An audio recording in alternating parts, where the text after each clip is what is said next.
Hi again then guys, and welcome to another look back to the past of the Forza franchise, in the Motorsport series in particular, to Forza 3 once again. And this car is of course featured again after Forza 3 in Forza 4, in fact, the Mines R34 Skyline.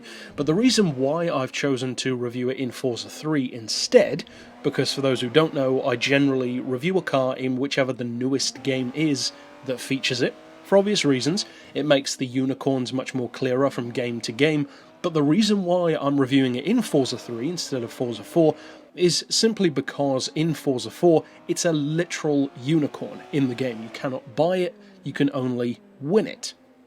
Along with, of course, a couple of other cars, and in the game save that I still have for Forza 4, I don't have the car, so quite simply this was out of necessity, but the car is essentially the same anyway. But of course on this game you can actually buy it, which is in effect even better. It's not in one sense because winning it is cool, but in another at least it makes it more accessible for a wider array of people. Now the Mines Skylines, the Mines Evo have had a very long and strong inclusion in the Forza franchise as far back as the earliest games. The Mines Evo, which we reviewed in my Forza 2 review series in fact, is a great car.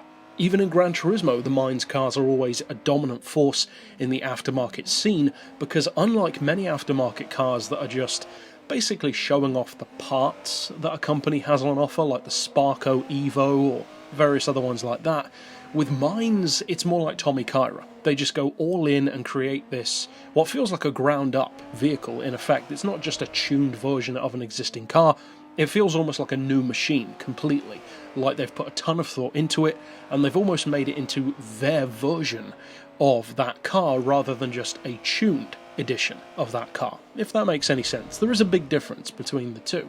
Now, when it comes to performance, Mines really know what they're doing. In the case of the Evos, they're not quite as powerful. You're looking at more like 450 horsepower from the Evo 6, whereas the Skylines tend to be up more around 600 horsepower. And that's what this one has, 621, along with 433 pound-feet of torque. Now, in an R34 Skyline, 600 plus horsepower, even without anything else done to it, like weight or brakes or tyres or the gearbox, that's already boding really well, because in its stock form, the R34 is an excellent performance car, just like the R32 and the R33 are also. So when you basically double, if not triple the power, well, of course it's going to be great. It's a great car anyway. Now this one really goes to show what Mines is capable of, and overall I would say that the R34 is pretty much the best Mines model that most games have, at least the ones that do include Mines models. Because there tend to be three that come up the most: the Evo 6, the R32 and the R34. That tends to be the three that either Forza or Gran Turismo generally go for. And this one's definitely the top of the tree overall. It is a bit heavier than some of the R32 models can be. It weighs 1,450 kilos, but at the same time, that's actually not bad. The Skyline is generally heavier than that. It has all-wheel drive, of course. It's not a small car by any means. So you've got literally supercar levels of power. Beyond some supercars, in fact. That's around the same power as a Maserati MC12 in something which weighs about the same as, say, your average sports car. Not a small sports car, but your average one. Something like a more mid-level sports machine. That's a pretty good combination to have, especially when you have the all-wheel drive launch advantage and just the general grip advantage, really, of all-wheel drive also. Now, the price tag on this one is 300 grand in Forza 3, which is quite a lot, it has to be said, but I do think that this is one of those cars which is kind of justified in being that price, along with also the top secret Supra, a vehicle which is an interesting opposition to the concept and the philosophy of this Mines Skyline. They actually go against each other really well, because the Supra is a completely different kind of aftermarket car. It's a straight line missile with some cornering ability, whereas the Mines Skyline is much more of a circuit racer. It's a track car, but it happens to be pretty good in a straight line as well, but especially for lower end performance.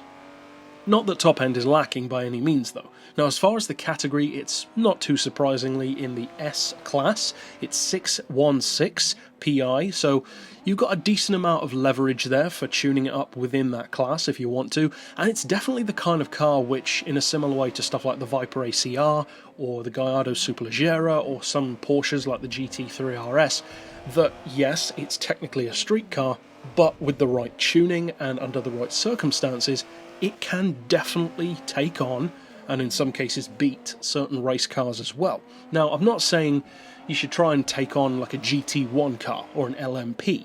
Of course not, it has its limits.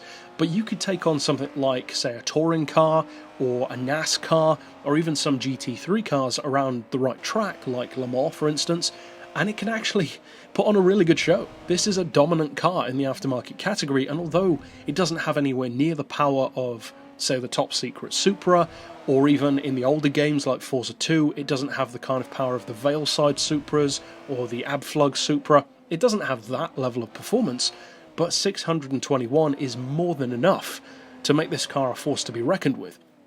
Now, as I said earlier, you can buy it in this game, so if you do go back and play Forza 3, I know a lot of people still love the game.